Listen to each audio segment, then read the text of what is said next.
Sakop sa ginibog drug bypass operation. Triple o apat na doble ang bihikulo na gruso sa siyudad kang Naga. Mas complain ng police station kang Naga City Police Office. Newsbreak. Sa headlines kang mga barata, duwang economic enterprise kang local government unit kang Naga may marhay na performance. 600 na estudyante na taga siyudad kang Naga nakaresibi ng financial assistance hali sa DSWD. Oplan Manhunt Charlie kang PNP Kamsur padagos na pinag-iimplementar. Football players kang Naga City asin Masbate sa Palarong Bicol 2024 nagrambol. Diyos marahay na banggi. Ako si Mark Mendoza. Asin ako si Antoinette Eduardo, kami ang sa indong tagapagatud Barata. Naga City People's Mall asin Bicol Central Station may marhay subuot na performance bilang mga economic enterprise kang lokal na gobyerno kan Naga. Aramon taman ang kumpletong detalles ken sa report ni Melvin Machado. Duwang economic enterprise kang lokal na gobyerno kang Naga ang may dakulang kontribusyon sa padagos sa pag-uswag kang ekonomiya kang syudad asin paglaog nin dagdag na ingreso. Ini kinababalehan kang Naga City People's Mall na sa nakalis na 13 taon naging katuwang subot kang lokal na gobyerno kang Naga sa pagtuon ng oportunidad sa mga saralit na negosyante.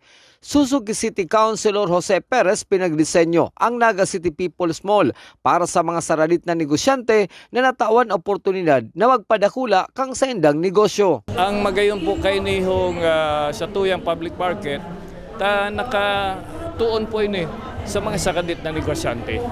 Dahil po kabalik di may mga dati ng darakulang negosyante. Pigtaan tayo itong inaapod na small scale entrepreneurs. Si mga sakadit na tindahan na may salit na kapital. Sa assessment man ni City Councilor Attorney Salvador del Castillo, nagaganan siya man subuot ang operation kang Bicol Central Station sa Ruini sa mga flagship economic enterprise kang syudad na nag-ooperar sa paagi kang sa diring pondo. So far, revenue-wise, nagkikita ang Bicol Central Station. Sa Ruin, sa ito yung mga flagship na economic enterprise na self-liquidating and operation. Para sa One Media TV 48 Naga, Melvin Machado, Newsbreak. Sa iba pang bareta, mayo pang report na naresibi ang sangguniang panglungsod kan Naga sa itinaong authority kay Naga City Mayor Nelson Ligacion para sa paghanap nin makakakontrata sa pagmanihar kan Metro Naga Sports Complex. Susog ki City Councilor Salvador del Castillo, padagos man subot sinda sa paghalat sa update kan bagay na ini hali sa opisina kan alkalde kan Naga. Idinagdag pa kan opisyal na kayang imanihar kan lokal na gobyerno ang sport complex, alagad tinawan ninda ini nin pagkakataon ang pribadong grupo na may interes na imanihar ini. But kunyan mayo pang report sa muya ang executive kung may na-close na bang agreement o nakakandak na kan si bidding na dapat ikondoser o kaya may taker na duman sa operation kan Metro Naga Sport Complex. Naghalat po kami ng development kung ano na si development man sa bidding and sa lalaugan na kontrata sa pag-operate in manage kan Bicol Palarong Metro Naga Sport Complex. Padago sa mga bareta. Sa paagi kan ipinaapod na press conference kasuudma kan DepEd Bicol, sinimbag ninda ang nagkapirang issue o rugnaan kamugtakan kan mga atleta ngunya na sobra ang init kan panahon. Ang detalye sa report ni Christine Alcanzo Reyes.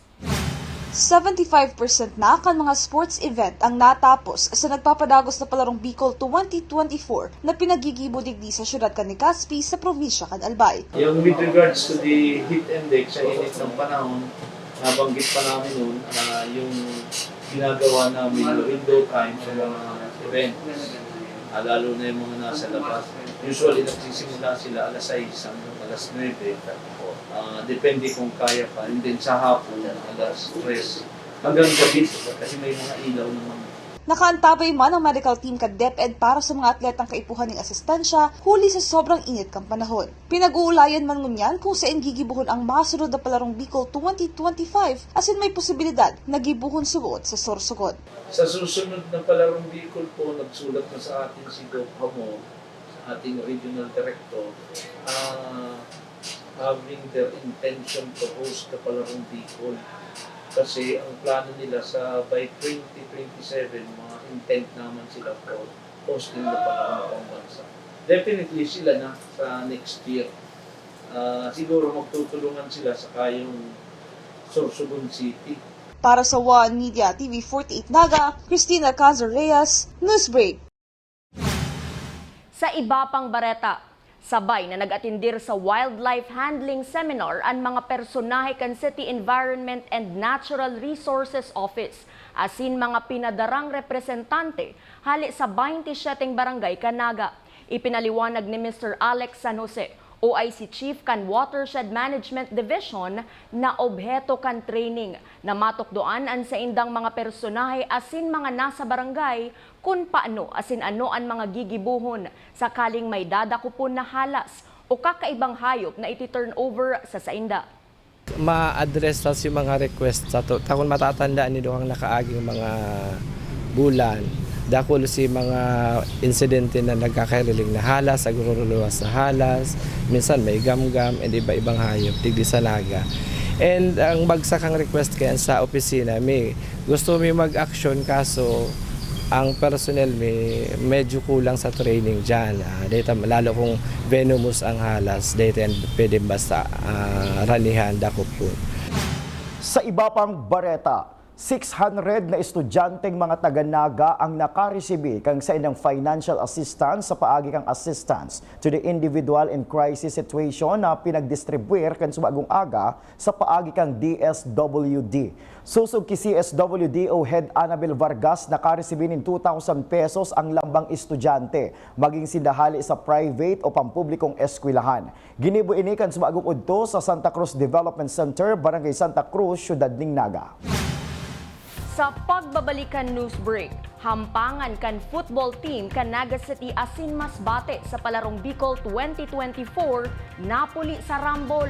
Iyan asin iba pang mga bareta sa pagbuwelta kan One Media TV 48 Naga News Break. Dakop sa ginibog drug bypass operation.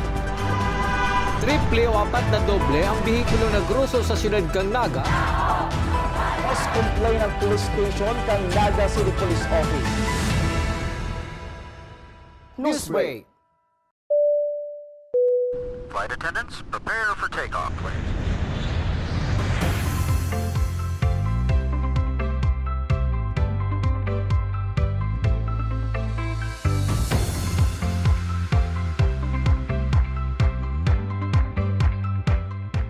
Slip life vest over your head.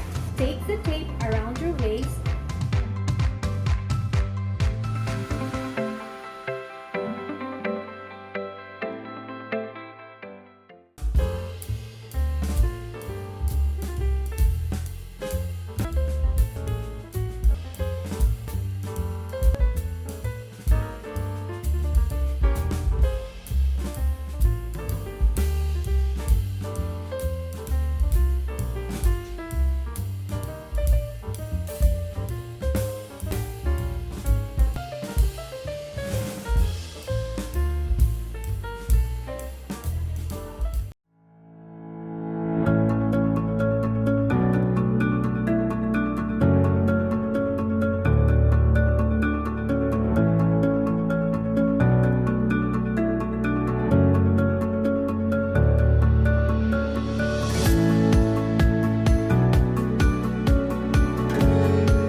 Converge is a world-class ICT company with the most resilient and superior fiber optic service in the Philippines that continues to delight millions of its users in the consumer space while serving a growing number of business clients in the SME, enterprise, and wholesale segment.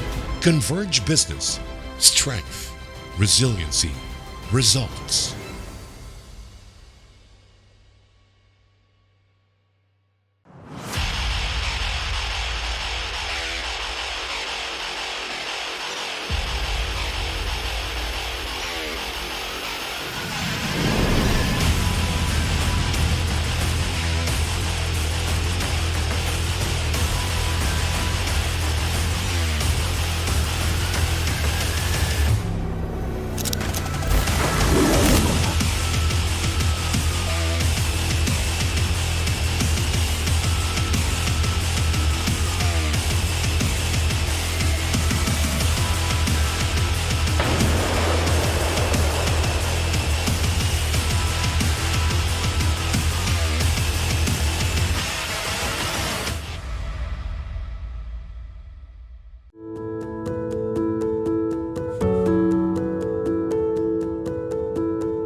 Dakop sa ginibog drug bypass operation.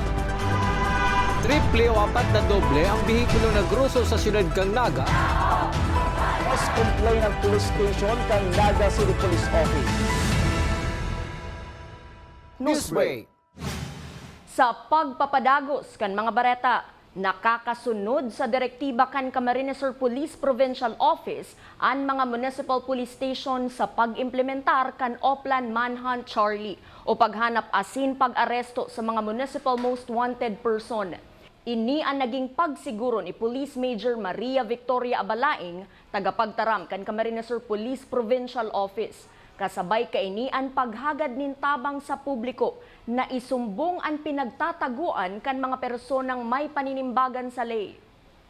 Talagang they are directed na mahuli kung sino yung mga wanted persons, municipal wanted persons, may regional level din po, and may other wanted persons din po tayo na inuobliga po yung ating mga police stations na mag-conduct ng Manhunt Charlie na tinatawag natin.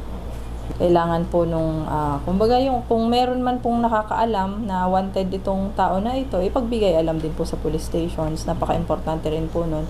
Gaya po nitong sa social media. So malaking tulong po yan na pwedeng makapagbigay ng information sa atin sa mga kapulisan natin. Padago sa mga bareta, College of Accountancy and Finance Days 2024, nagkurit ng istorya para sa saindang mga first time sa saindang departamento. Aramon taman ng kompletong detalles kayan sa report ni Campus Correspondent Jamaica Angeles. Historical first times ko naapo doon kan sa indang departamento, iyan ang naging highlight kan College of Accountancy and Finance Days 2024. Pira sa mga ini ang bench cheering, Masquerade Night, magin ang Skill Forge program. Asin daing manawaraan Mr. and Miss CAF, Debate Cup, games, asin dakol pang iba na taon-taon na pig-aabangan kan mga estudyante. Alagad nang ibabaw sa mga events sa ini ang Skill Forge program kung saan nag-offer an sa indang departamento ning manlain-laing workshop, manungod sa Canva, baking, photography, effective writing, public speaking, hair and makeup, art, meditation, broadcasting as in self-defense. Magkaiba man ang naging simbag ni Sofia Blanquera as in Calparone, kapwa estudyante kan CAF, kan haputon kung saan sila pinaka nag-enjoy. During the CAF ball po, parang hindi na lang kami yung seniors, juniors, but we got to socialize with our seniors po as parang friends or colleagues or acquaintances na that are in the same department po. And parang friends lang po yung treat namin sa isa't isa. Also po, we paid tribute po for the graduating students po ng College of Accountancy and Finance. And for me, it's a big honor po since being a first year, talagang we really look up to our seniors po. One of the highlights po was yung Skill Forge po, since yun na nga po maraming nagbukas na opportunities and we were able to enhance our skills po with our chosen workshops po. And through that po, ma-apply po namin yung iba't ibang skills na tinuro ng speakers namin, and especially po yung sa pinili kong workshop, which is yung Canva workshop. I was able to grasp new learnings po when it comes to graphics and animations po. And surely po, ma-apply namin yung sa mga workloads namin when it comes to academics and other related activities po. Para man sa indang Student Council Governor, iba kaysa sa mga nakaaging CAF Days sa naging selebrasyon ninda unya na taon. It's more fiercer and unique than the previous CAF Days. Our activities or events consist of the Skill Forge, Talent Showcase, the CAF Masquerade Night, and other things that are first time in our department. Skill Forge 2024 is an alternative skills development program which aims to showcase the talents and skills of our students, and of course to hone the skills of our students. You know, we wanted to teach our CAF students some of the skills that they could utilize in their future endeavors, such as the Canva workshop, the public speaking workshop, which is paramount in our society. Sa mga events na araw kaini, mas pang napapahilingkan mga tigrean sa indang tibay sa mandaing-daing aspeto. Inisidya Micah Angeles para sa One Media TV 48 Naga Newsbreak. Sa iba pang bareta, volleyball boys as in girls parehong nakabulsa ng gold medal sa nagpapadagos na palarong Bicol na pinagigibo duman sa probinsya kan Albay. Ang detalye sa report ni campus correspondent Cristina Valenzuela.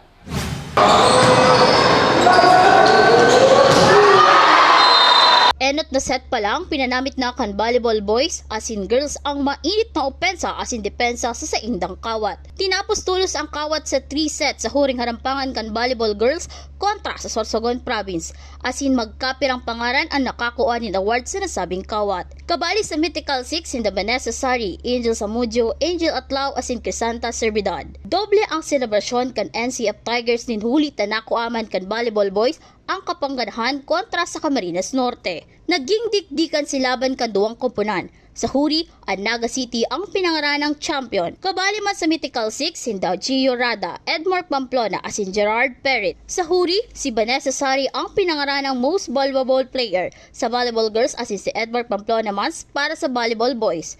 Nagdaos sinda ni pasasalamat sa gabos na nagsuporta sa indang laban, asin sa padagos na nagtutubod sa inda. Nagpapasalamat po ako dakol nagsuporta and magayon po sa mati na champion po kami ulit. Kay mama, kay kuya, kay papa, and sa mga aunties ko. And sa NCF community, thank you kasi di kayo nagsasawang mag-support sa amin. And kay Sir Mario, kay Sir Joel, kay Coach, kay Sir Tracy also, andito siya. Haliig di sa Legazpi City para sa Palarong Bicol 2024. Cristina Valenzuela, Newsbreak. Padago sa mga bareta, napuli sa Rambol ang hampangan kang football team kan Masbate asin Naga City sa ginigibong Palarong Bicol 2024 sa syudad kan Legazpi. Nagpuon subuot ang iriwal sa taga-suporta kan duwang team na yaon sa grandstand hasta magbali naman ang ibang player. Mas nag-urog pa ang iriwal kan may maglaog na player sa football field atin luksuhan ang nakahigdang player. Entero man sinibot ang gabos na magsaway sa nag-iriwal na player. Taga-suporta asin maging subuot sports officials. Sa ngunya, nagkukondusir na nin investigasyon ang DepEd asin nakatalaan na magpaluwas kan sa ilang official statement. Asin yan ang mga bidang baretang nakalap kan mas pinakusog na puwersa kan One Media TV 48 Naga News and Bicol Affairs. Day malingaw na i-follow ang sumuyang official Facebook fan page One Media TV 48 Naga. Ako po si Mark Mendoza.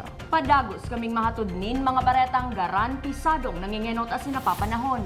I-hit ang subscribe button sa samuyang official YouTube channel, One Media TV48 Naga, tanganing updated kita sa mga bareta asin istoryang bida. An Bicolano. Ako si Antoinette Eduardo asin ini, an One Media TV48 Naga, Newsbreak. Dakop sa ginibog drug bypass operation. Triple o 4 na doble ang bihikulo na gruso sa siyudad kang Naga. Mas complain ng police station kang Naga City Police Office. Newsbreak.